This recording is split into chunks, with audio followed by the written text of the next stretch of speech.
Hi everyone, and welcome to Beyond Tomorrow from the New Zealand Herald in partnership with MYOB, where we tackle the unprecedented business environment affecting thousands of small and medium-sized enterprises across New Zealand as the world battles to slow the spread of the novel coronavirus. I'm Will Trafford, and every day I'm joined by Ingrid Cronin-Knight, MYOB's country manager. Ingrid, it's our second to last show. It is. We're coming to the end of, lockdown, which is probably great for all business owners that can get back out and start trading. But yeah, we've come to the end of some fantastic guests and I think some really good content that's helped our business owners out. Looking forward to today's session though, which is really focusing on, the border and either international trade or domestic trade and where we see that's going to go. And so I can't wait to get into it. Yeah, and who better to hear about all that from than Ryan Jennings, the Chief Executive of Buy New Zealand Made. G'day, Ryan. Hey, Will, thanks very much for the invitation and great to see you, Ingrid. First up question from you, Ryan. Do we actually make a lot of stuff in New Zealand anymore? Surprisingly so, yes. It's not always immediately something that you will see, although I think from the empty shelves over the last few weeks in supermarkets, you could tell what products were manufactured overseas. And some of those were our favourite. I was at the New World yesterday and tahini was back in stock. But through the crisis, the people that kept us fed were companies like Harraway's Oats, who have been around for 153 years.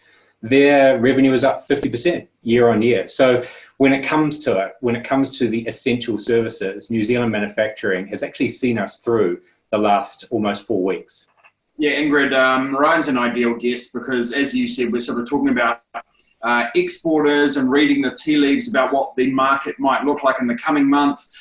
Because I note the latest round of the MYOB Biz Monitor data suggests about half of SMEs expect their revenue will be hit in the next year, right? Yeah, and confidence is at the lowest it's ever been. There's few that are expecting their revenue to grow, that's for sure. And so it is challenging times, and what it presents ourselves is opportunities for you to pivot and choose and refine your business and where you're trading to, and then also what problems you're solving for your local market. And so I think be cognizant of what's available and what's not, and those trade restrictions I think are really important ingredients into that. Hey Ryan, I suppose a lot of New Zealand manufacturers are probably looking at what is in front of them, and yes, the pessimistic way, but also with a bit of optimism to the potential that might come out of this, maybe in their products being more sought after domestically, but also potentially the marketing of New Zealand made might be pretty advantageous on the global market. I think so. I mean, there has never been, at least in my time with Buy New Zealand Made, such a groundswell of support for local first initiatives, whether that's buying New Zealand made products or their services. We know that if we preference local first, we can all help each other. When that money goes overseas, it may not come back again. So we've got a real opportunity here to make the future we want. And I think we can make our way out of trouble. I'm already hearing from some businesses like Andrew at Coastwood Furniture, who said, although their retailers who do the furniture retail can't open yet, he's already been indicated that when they do, they're going to preference local made furniture because they can get it to customers quicker. It's 2 to 4 weeks rather than 16 weeks. And if you're not comfortable on your couch right now, you don't want to wait 16 weeks to get a couch from overseas. In the MYOB Consumer Insights report that we published in August last year, so this is before the COVID environment, but we actually saw that over 54% of New Zealanders like to shop locally as a preference, despite the rise in international e-tailers. So that sort of suggests that more than half would like to support locally, and then actually a third of them actively shopped each week with our local retailers. And so if you can see the reasons and the drivers for that increasing, I think that shows that there's good demand on the horizon if you can satisfy it locally. That actually creates a challenge for New Zealand manufacturers because traditionally they've relied on retail to get their product to consumers. And I've been inundated with calls over the last 2 to 3 weeks from manufacturers saying, how do I sell to my customer when retail is closed? So we've got a couple of initiatives underway with that, but that's actually a bigger challenge than just opening up web, because manufacturers tend to be good at making the stuff, not getting it to market. Yeah, you raise a really good point there. I mean, I think what we found in the same survey on consumer insights is that actually New Zealanders really largely shopping online. 87% of people reported that they purchased online, and just 13% they said they didn't. And more than 2/3 over 65 shopped online. So there's good demand for it. And when we went through the research, it also showed that the experience of shopping online was really important. So price was the highest indicator of what would drive it, but equally, and that was up at 98% thought that price indicated where they would shop, but 96% said the purchasing experience online was really important. So it would be important that we solve how that sort of distribution and the online digital appetite. What's great though is that there's just latent desire from consumers to shop that way, and if you can create an interface that allows them to get access to that and they can work with their retailers on that, then I think that's a good outcome. Yeah, Ryan, I wonder, data is basically suggesting as a whole that the global market could shrink by about 6 to 7%.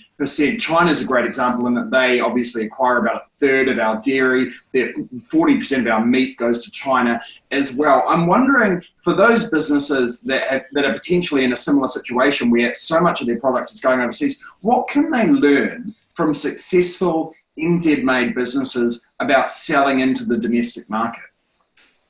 In many cases, at least for our market, particularly with food and beverage going overseas, the one piece of advice, for example, I asked it with Harroway's and also Simon at Whitestone Cheese, and he said, don't forget the domestic market. Like, it is a big market here. Don't go straight overseas. So do what you can locally, learn, see what your product market fit is, build up some volume so you can pay for your costs, take some risks if need be, and then go overseas, because that is a big shift, particularly at the moment. New Zealand Made isn't a pivot back to nationalism and localism.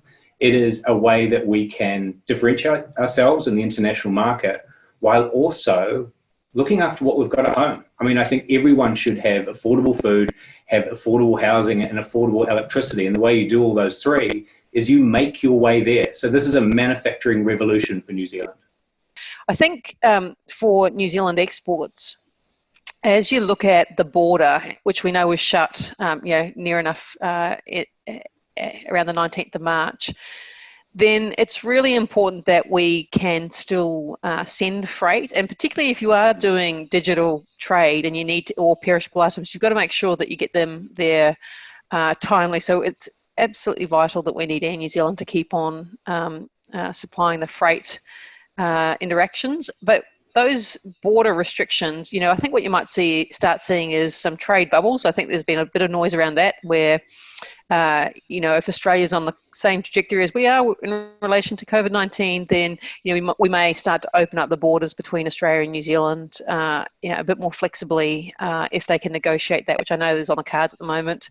And then that could extend to, other areas like Singapore and Hong Kong. So you'll see these sort of local trade bubbles, I think, pop up. Hey, Ryan, around marketing and showing off New Zealand Made on a global sort of platform, how do you do it? What's the best way to sell our products, in this new world? The first way is through our people. It's our values. So what we're seeing with Prime Minister Ardern is someone who has been, from the outset, going hard, going early, and leading the way. And other countries are following it. That is our reputation in values. So that flows through to how we trade, and trading with nations that share that same value set. So there are some nations that do that, like the US or Australia, Europe and the UK. So that reputation we can trade on. And I think the great outdoors is another element to that. But there's an area that's lacking, and I think we could do far more. We're quite a humble group of Kiwis when it comes to technology. We don't want to stand by and say it's made in New Zealand when it comes to tech. We actually shrink away from it. In Australia, a company like Atlassian talks about the founder stories of how two Aussies got together and coded the software.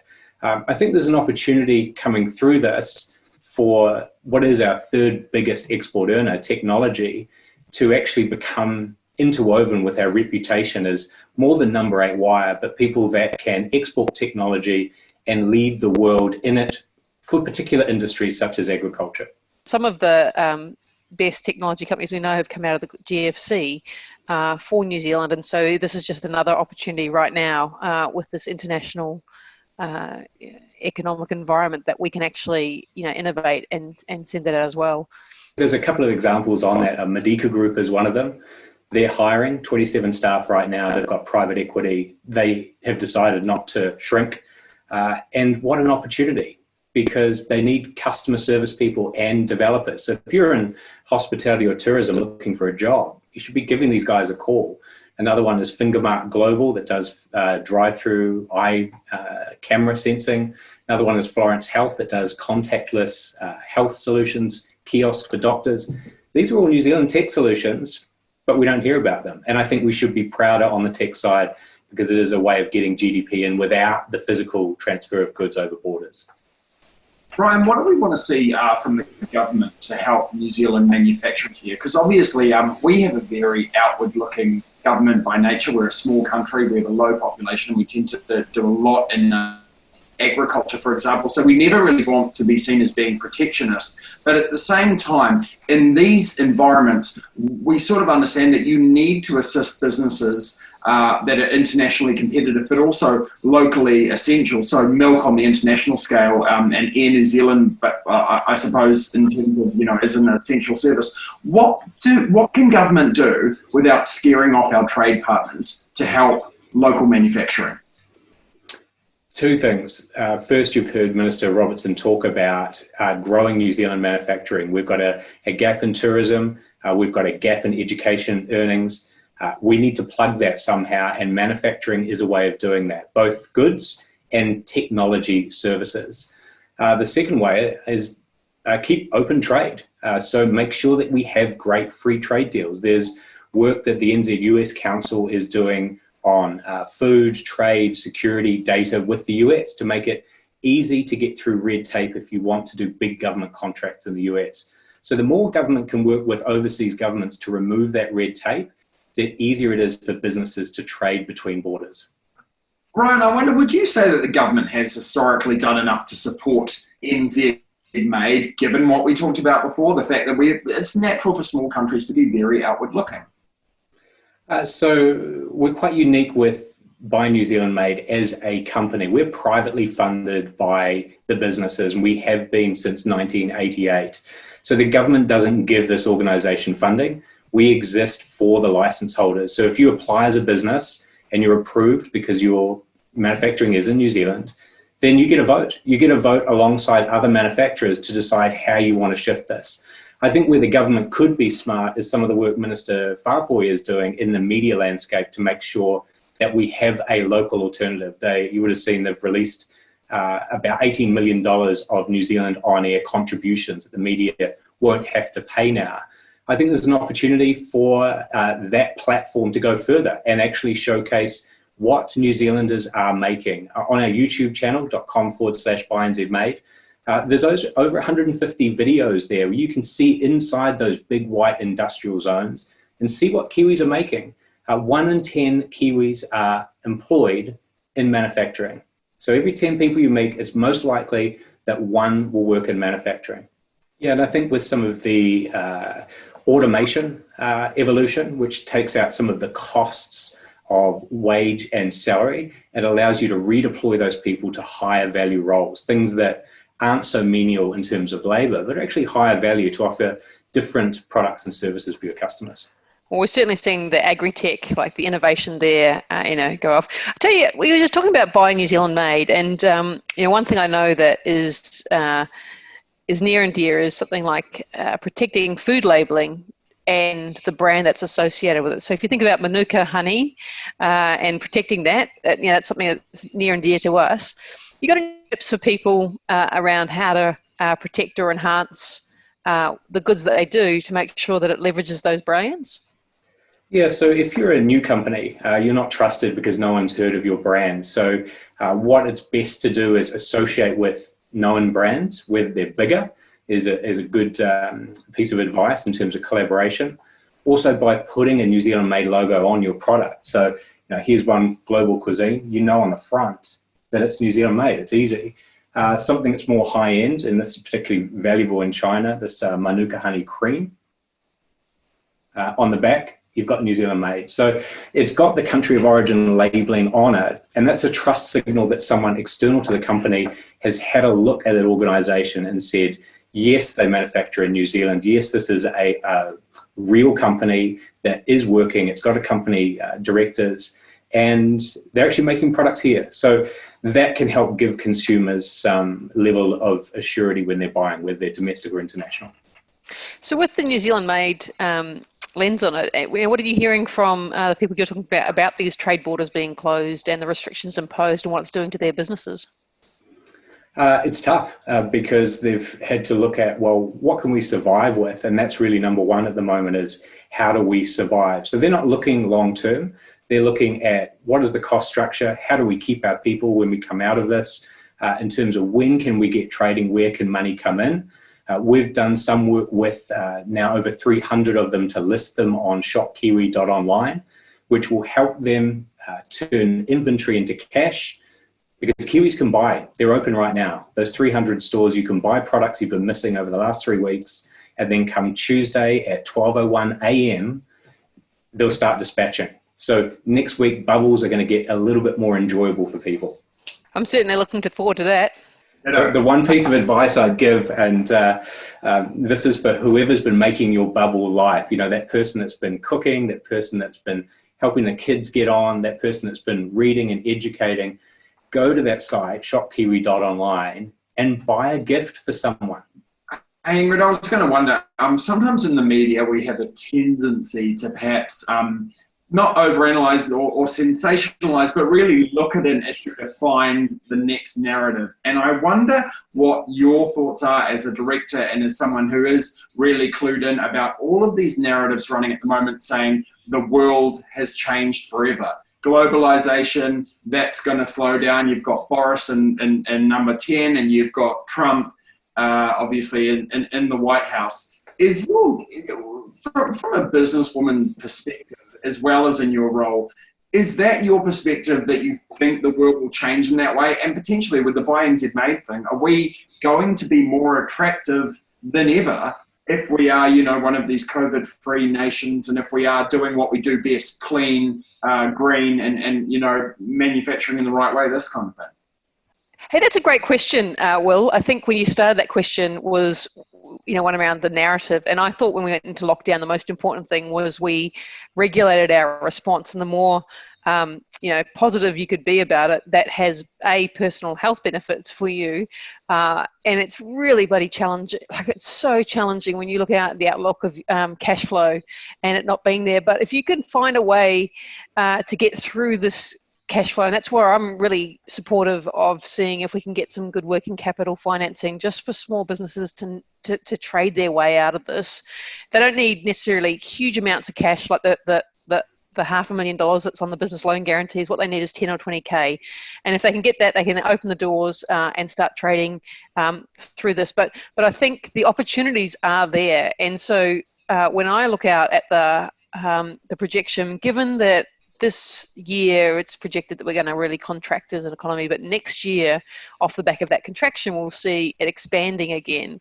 And most IMF is suggesting that we're going to expand globally at 5.8% is what they've reported for next year. China 9.2, Australia 6.1, US 4.7, the Euro 4.7, and the UK 4%. So that just says that everyone is expecting, after this little contraction, not little, but this contraction, is that there will be expansion. And so what's really, I think, useful is that there is bright light at the end of this if you can find your way through it. And that is where we really recommend you get an advisor to come and help you work on it. But what you might need if you are thinking about trade and international markets and pivoting them is that you might need to get an advisor that's focused on that and how they can help you, whether it be NZTE, New Zealand Story. Like, they're all there to help you see how you can go. And then there are venture capital firms that can help you with international links as well, should that be where you want to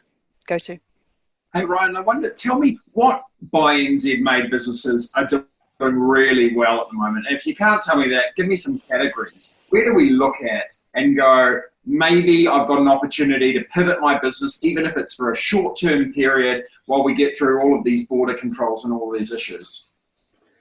So look at where the demand is. The demand over the last 4 weeks has been food and beverage. And if you can supply into supermarkets, you've actually done very well. And we've had applications of food and beverage businesses that want to be part of NZ Made to kind of leverage that new centricity, that new localism that we're hearing out there and we're feeling on the social news feeds. So what I do feel though is I do feel that the online food and beverage businesses that haven't been able to get products out there, they're really feeling it. So look for NZ Made on a product. Then if that's not on there, look for, is it made in New Zealand or made overseas? And I think the next tier down is buy from someone you know. You know, if you can name the person, you know that's going to go into their wallet. So I think that's really important. I think in terms of your question on categories, it's quite a quick moving feast. I think for the last 3 or 4 weeks has been food and beverage. I think through platforms like shopkiwi.online, it's going to start shifting to things that are health or beauty or little treats. And then I think we're going to see 2 different kind of areas peel off. One's going to be outdoor adventure wear, clothing and apparel, because we're going to be spending a lot of time in nature, social distancing. We've reconnected as a nation with the thing that makes us Kiwis. It's our home, it's our forest, it's out on the sea. So we're going to see that. The second is we're going to see people beautifying and making their bubble more comfortable through winter. So if you've got products that are cushions or you've got products that make home working easier and more comfortable, I think all of those types of businesses will do very well. So that's kind of my crystal ball over the next, let's say, 3 to 6 months. I suppose to a certain degree as well, you follow what the government's doing, right? Because we heard from the Prime Minister about diversification. She'd been saying already, right, that maybe we'd relied a little bit too much on China and we needed to start going and making some of those relationships. And she even talked about in the beginning of the COVID crisis, where Tourism New Zealand was being directed to spend their money. And she started talking about, looking at some of the Commonwealth nations, even potentially South America. So I suppose if you're going to look at where the government is looking at spending its money, it's probably not a bad place for you to try and get in on some of that action as well. Yeah, I think that in terms of reading the tea leaves, they're a good indication of where it's going. I do think that there are, I guess, from an economic perspective, they talk about how fast is the bounce back going to happen, or is it just a new normal and a slower amount of trade? So I think back to your earlier point around these businesses are tightening up and they're becoming more efficient machines through this process. They're getting rid of any excess waste, reevaluating their products, getting rid of anything that's complementary, that's not necessarily core, that wasn't necessarily making the cut, to really refocus back on the core. And I think that as we come out of particularly the wage subsidy, you'll find that most businesses, should they survive through that period, are going to be lean, mean machines, really focused on what they can do. Tell us how we find more about them, like the Buy NZ market, that kind of thing, and so we can try and help them out. There's 2 key websites for businesses who want to put the Kiwi trademark on their products. Check if you're eligible at buynz.org.nz. And if you're a Kiwi and you're in your bubble and you want to buy something from a Kiwi business and get it delivered from next Tuesday, go to shopkiwi.online. All right, Ingrid Cronin-Knight, MYOB's country manager, and Ryan Jennings, the chief executive of Buy New Zealand Made. What a great place to end it. Thanks so much for all the really helpful advice. Remember, we want your questions for our final episode of Beyond Tomorrow, a bit of a surprise panel.